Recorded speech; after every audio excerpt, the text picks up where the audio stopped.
Hello students, मैंने आपको dot product बताया है अपने लास्ट वीडियो में क्लास 11th का।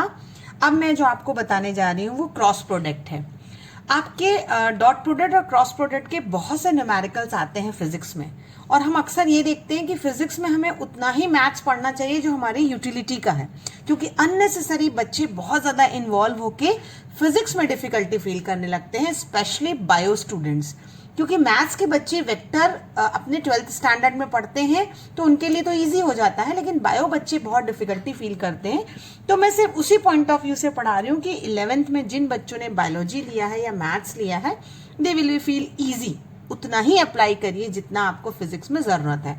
तो देखिए, ये हमारे जो दो प्रोडक्ट हैं, इस क्रॉस प्रोडक्ट को हम वेक्टर प्रोडक्ट भी कहते हैं। It's a vector product. Vector का मतलब इसका एनकैप आपको डायरेक्शन बताता है।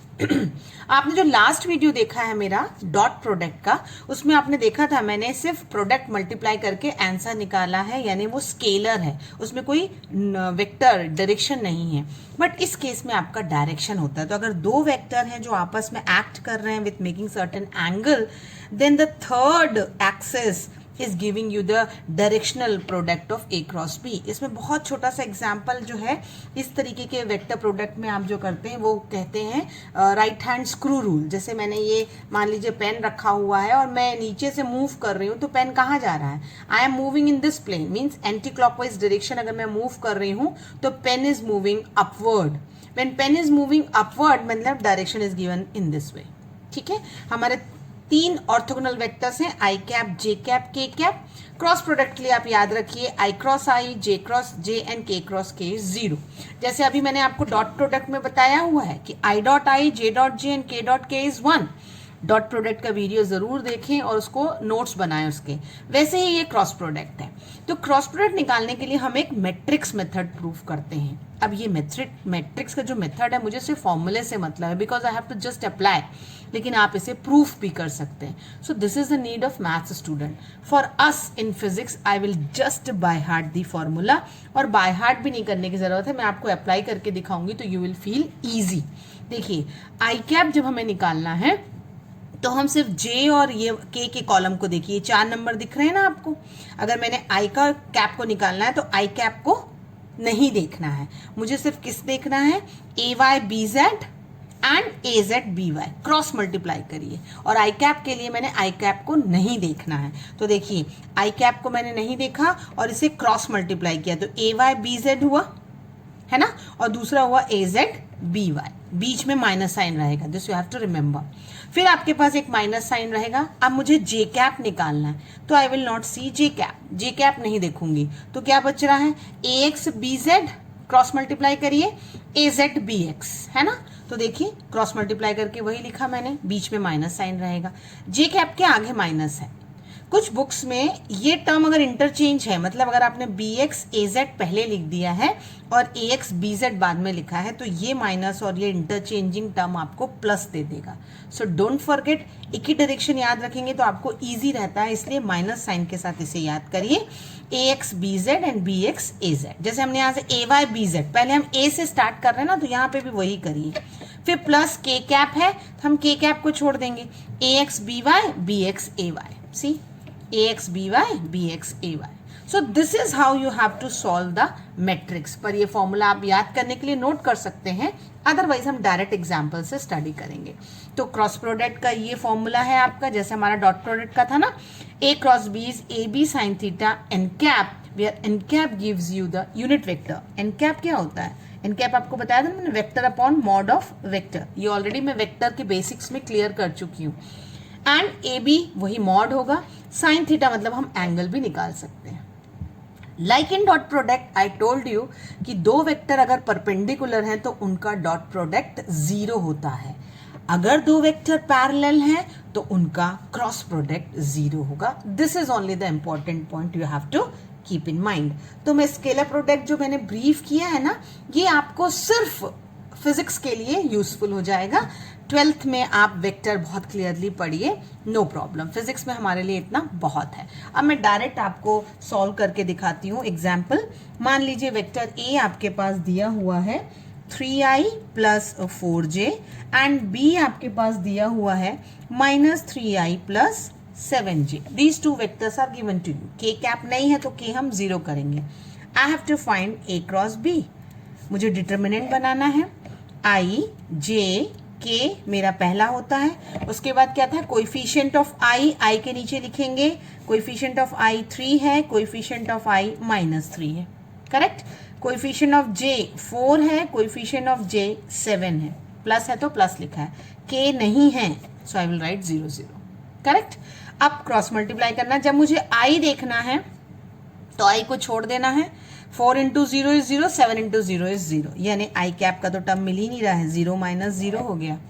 माइनस जे के बाद जे कैप छोड़ देना है. 3 into 0 0 minus 3 into 0 0. Cross multiply करिए तो ये भी हमारा 0 माइनस 0 हो गया. प्लस अगर मैं के कैप देखूं तो के कैप में के छोड़ देना है. क्रॉस मल्टीप्लाई करना है. 7 3 जा 21 एंड 4 3 जा 12, यानी यहाँ आया आपका 21 माइनस 12.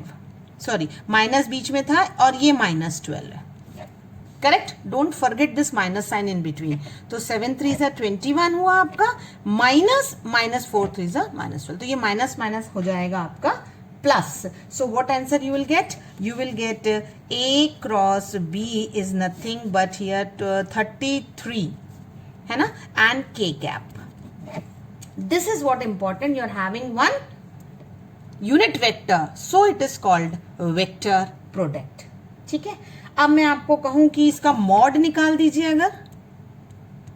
अगर a क्रॉस b का आपको मॉड निकालना है सो वेरी सिंपल. जो आपने a क्रॉस b निकाला है यानी 0 स्क्वायर प्लस 0 स्क्वायर प्लस 33 का स्क्वायर, ये आपका मॉड आएगा. तो इसका मतलब 33 का स्क्वायर यानी 33. सो this is your final answer of a cross b till mod. If it is not asked, mod नहीं पूछा है तो कोई बात नहीं, हम मॉड नहीं निकालेंगे. क्लियर. सेम पैटर्न पे मैं आपको कुछ और क्वेश्चन करके दिखाती हूँ. मान लीजिए हमारे पास दिया हुआ है कि vector a is equal to 2i minus 3j plus 6k and b is equal to I plus j minus k. This I have given two vectors a and b दिया है. मुझे उसने बोला है कि you have to find a cross b. Mod a cross b you have to find and also find the unit vector. देखिए बहुत important है, इसमें यूनिट वेक्टर भी आपको निकालना है. And vector whose length is 7. एक ऐसा वेक्टर निकालना है जिसकी लेंथ जो है वो 7 है, यानी मुझे मेनली निकालना है 7 n cap. This I have to find out, है ना. 7 n कैप निकालना है तो n कैप का फॉर्मूला जो होगा वो क्या होगा, a क्रॉस b. जो तो n कैप का जो फॉर्मूला है वो क्या है, a cross b bye mod a cross b. देखिए मैंने यहाँ ऐसे सॉल्व किया है. a क्रॉस b का मतलब i j k, मैं डिटर्मिनेंट बनाऊंगी. i का कोएफिशिएंट है 2 and 1. देखिए हमारे वेक्टर वही थे ना, 2 है i का कोएफिशिएंट, यहाँ 1 है. j का कोएफिशिएंट -3 and 1 एंड k का कोएफिशिएंट 6 and -1. हमने कोएफिशिएंट लिखने के बाद उसका क्रॉस प्रोडक्ट निकाला है. i कैप के लिए i को छोड़ दीजिए, और अगर आपने इसे छोड़ दिया है तो हमें मल्टीप्लाई क्या करना है, -3 इंटू -1 3, और माइनस बीच में फॉर्मूले में है 6 इंटू 1 6, माइनस जे कैप, तो मैं जे कैप को छोड़ दूंगी. और 2 into -1 is -2 and 6 into 1 is -6, बीच में माइनस होता है. प्लस के कैप के लिए के को छोड़ दूंगी. 2 इंटू 1 इज 2, बीच में माइनस साइन होता है. -3 इंटू 1 इज -3. दैट मीन्स आपको जो आंसर मिला है सॉल्व करके -3i plus 8j plus 5k. I can find it out the mod of it. After solving, you will get the mod as root 98, which is nothing but 7 root 2. So what I said in the question, एक आपका vector है, उसकी length 7 है, and which is perpendicular to this 2. So when you have to find a vector whose length is 7, which is perpendicular to these two vector, that is nothing but 7 n cap. तो मैंने already निकाल रखा है. तो एक 7 n cap निकालने के लिए मुझे क्या लिखना पड़ेगा, 7 जो है वो मल्टीप्लाई होगा मेरे n कैप के साथ. n कैप का फॉर्मूला था a cross b bye mod of a cross b. यानी हमें अगर कोई वेक्टर निकालना है यूनिट वेक्टर निकालना है, कीप इन माइंड, अगर कोई यूनिट वेक्टर निकालना है और अगर कोई वैल्यू दी है तो ठीक है, नहीं दी होगी तो हम डायरेक्ट वैल्यू पुटअप कर देंगे।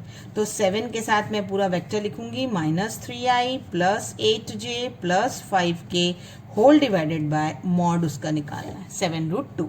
7 and 7 will cancel and this will be your required unit vector। I hope आपको क्लियर हुआ होगा। और अब मैं एक और छोटा सिंपल सा क्वेश्चन आपको बताती हूँ। लाइक आपको निकालना है एंगल सपोज, तो वेक्टर ए दिया हुआ है 3i plus j plus 2k and b दिया हुआ है 2i minus 2j plus 4k। ये दो वेक्टर्स आपके पास हैं, आपको एंगल निकालना है। साइन ऑफ एंगल क्वेश्चन में मेंशन कहा रहेगा, साइन ऑफ एंगल निकालिए। तो जैसे मेरे पास कॉस थीटा का फॉर्मूला था वैसे ही साइन थीटा का भी तो है कि मुझे a क्रॉस b का मॉड देखना पड़ेगा whole divided by mod a mod b। Okay, so mod a mod b मतलब इनका अंडर रूट निकालिए। तो जब आप मॉड a का अंडर रूट निकालेंगे तो 3 square plus 1 square plus 2 square आएगा, करेक्ट। मॉड b निकालेंगे तो अंडर रूट जो है आपका वो 2 स्क्वायर माइनस 2 का भी स्क्वायर रहेगा, बीच में प्लस रहता है, ये माइनस है, और प्लस 4 स्क्वायर। ओके, तो ये आपका मॉड ए मॉड बी आ गया। अब अगर मैं a क्रॉस b निकालूं तो मुझे डिटर्मिनेंट बनाना पड़ेगा, यानी i j k बनाया मैंने। ओके, और 3 1 2 2 minus 2 4। So when I will calculate, I hope you can practice it now। आप इसको निकालिए इसका आंसर। इसका निकालने के बाद आपका जो आंसर आएगा a क्रॉस b उसका मॉड निकालिए। So you will get sine theta is equal to 8√3 by √14 into √24। So make it as a practice question. आप इसे प्रैक्टिस करिए और आपकी साइन थीटा इस फॉर्म में आएगा। आप एज इट इज निकाल के छोड़ सकते हैं, आप और कैलकुलेट कर सकते हैं। सो आपको साइन थीटा की वैल्यू मिल जाएगी। Make it is a practice question, और अगर आपसे नहीं बनता है तो please ask the doubt in the comment section. Thank you students.